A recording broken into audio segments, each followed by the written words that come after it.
Hello and thanks for joining us at Thirsty Thursday Toys. Got a really fun one for you today. I know I say that a lot, but this is extra special to me because this drink was made with a friend of the channel. One of his great inspirations was to use habanero vodka for a drink that I'm calling the Isla de Mara, named after the fictional volcano island off the coast of Mexico as seen in the 2019 King of the Monsters. And to that end, we're going to be reviewing and comparing the Neca Rodan, the MonsterArts Rodan, and the MonsterArts Rodan Bootleg. Now there's a little bit of prep you need to do to make the Isla de Mara hot chocolate. It takes about 3 to 5 days to let the habanero infuse in the vodka. Now you're not just going to plunk this whole thing in there. You're going to cut it up like so. Now bear in mind when you are cutting this up, this is spicy. If you get it on your hands, please do not touch your face, don't rub your eyes. I've learned this the hard way. We say to infuse the habanero for 3 to 5 days. That seems to be the perfect range. We've tried this a few times. The longer you leave it in, yes, the spicier it may become, but it will also take on more of a vegetable-y flavor of the pepper itself. So if that is a flavor that you are into, by all means go for it. Another way to make it spicier is to leave the seeds in. Another way to increase the spice is to put in multiple habanero peppers. We have found that one in a full 750 milliliter bottle does the trick. Then take your pieces and just plunk them into the bottle. Like we said, let them sit for 3 to 5 days. So once you've let it infuse, then you can go ahead and strain it out. Oh, I'm serious, don't rub your eyes. Wash thoroughly. Hot water, lots of soap. Once your habanero vodka is ready, you just need 3 ounces of hot water and these ingredients. 2 tablespoons of cocoa powder, full shot of pulp-free orange juice, quarter shot of a cinnamon cream liqueur, half shot of a coffee liqueur, and 3/4 of a shot of that habanero vodka. So you can boil your water and add it in. I'm going to add in my 3 ounces and stick that in the microwave. Now I know the 3 ounces didn't seem like a lot, but we're going to add more liquid to it and fill up the glass. Alright, once your water is nice and hot, you can go ahead and add in 2 tablespoons of cocoa powder. Stir that in. Then add in 1 shot of orange juice, half shot of your coffee liqueur, quarter shot of your cinnamon cream, 3/4 of a shot of your habanero vodka.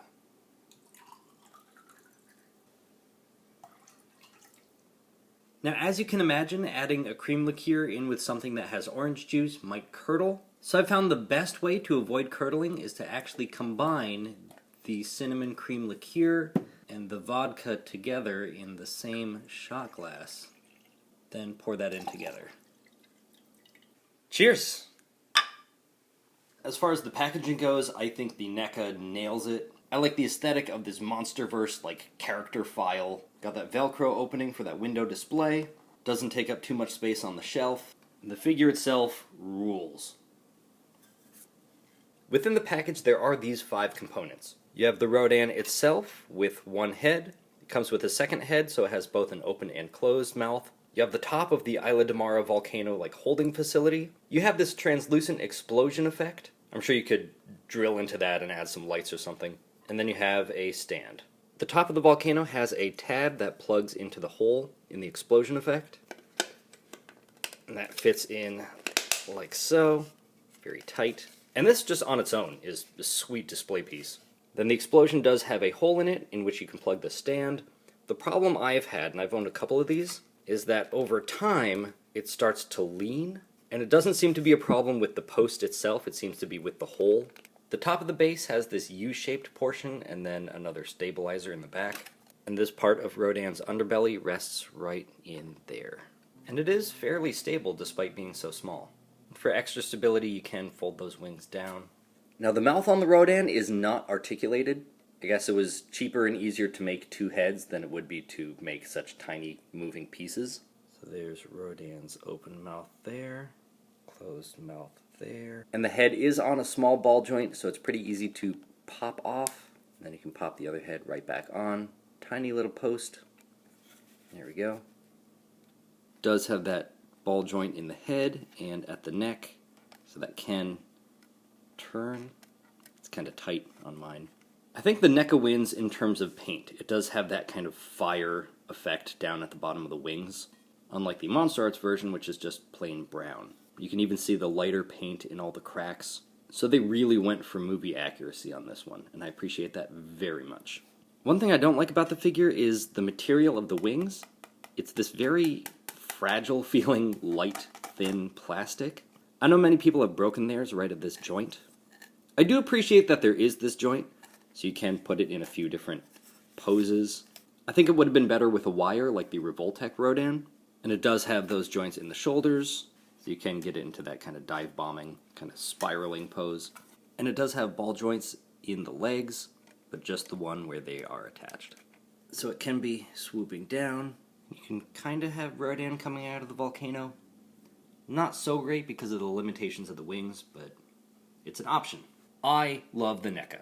I love the details, I love the paint job, I love the accessories with the base. I love the price point. It retailed for $25 and was readily available at Target, at least all the ones near me. I'm not going to say this one's my favorite because there are some ways that the MonsterArts is even better.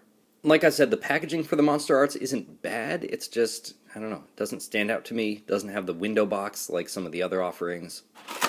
Inside, you do have the figures on a nice tray, instructions. Now this set was pricey, but it does come with Rodan and Mothra. We're just looking at the Rodan today. Now it does come with some base parts, and there are a few ways to display Rodan flying. So you have the base, the typical Tamashi stand that plugs right in, and does have these bends. Then you have two attachment pieces. First you have this piece, which is very detailed on the inside, and that's to match the detail of Rodan's underbelly. It's not perfect, but it works. The instructions show how to attach that and how Rodan can sit on it. The other option is the C-clip, so you can have Rodan in more of this kind of swooping down pose. Like I said when we were looking at the Neca, this Rodan just has this plain kind of reddish-brown coloration to it. I know many people have customized theirs to add those like fire effects on the wings. I plan on doing that with the bootleg. I want to keep the regular one intact. Very fragile claws, just like the Neca. But unlike the Neca, it does not have an additional fold in the wing, and it feels and sounds like the wings are made out of the same material. So I am kind of nervous about these breaking. There's not really any flexibility to these. The tail, on the other hand, is nice and rubbery, as are the claws on the toes. I imagine if they used the same material for the wings, they would just droop and sag over time. So I can see why they went with this material, but it makes me real nervous to even play around with it. So even though it does not have that fold in the wings, it does have extra articulation here in the shoulders for a much larger and wider range of movement. Unfortunately, that does reveal these joints. I'm not sure why they went with this gold color. And the articulation gets even better. It has multiple joints along the neck, wider range of motion there, and the mouth can open and close slightly. Not very wide, but you don't have to pop the head off and pop it back on just to change poses there. The legs also have multiple points of articulation. So you do have that ball joint right where it attaches to the body. You also have one here at the knee, and then around here at the ankle. Oops. And that is a ball joint, so this can pop right back on. Last but not least, there are many segments within the main body, so it can get this kind of crunching. And the tail. And the tail is also on a ball joint. So this should just clip on.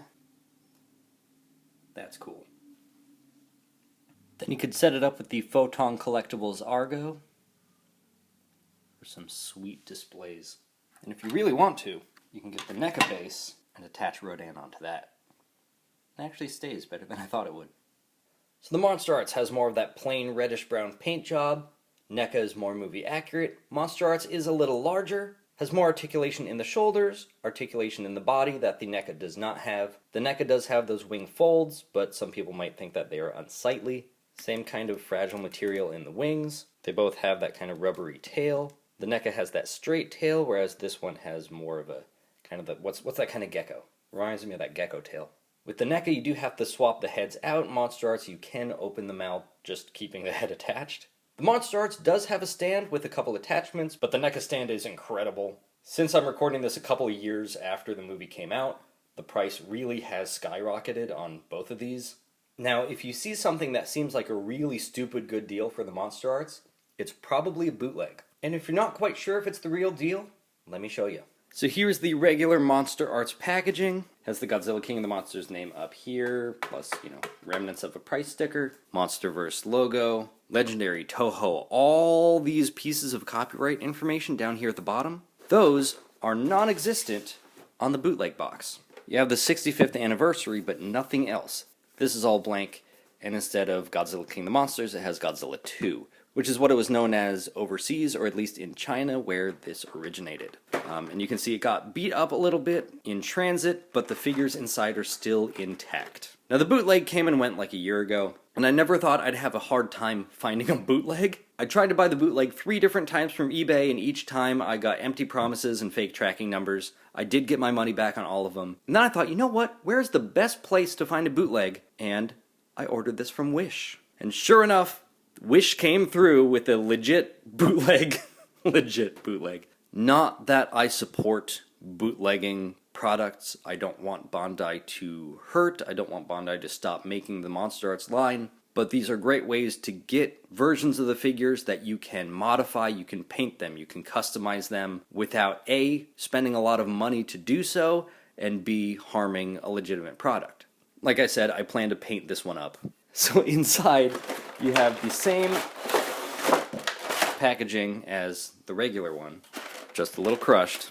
Now there are a couple of differences. Now the biggest differences that I've seen are actually in the stands. The C-clip actually has this other piece, and these posts here actually have these like double joints on them.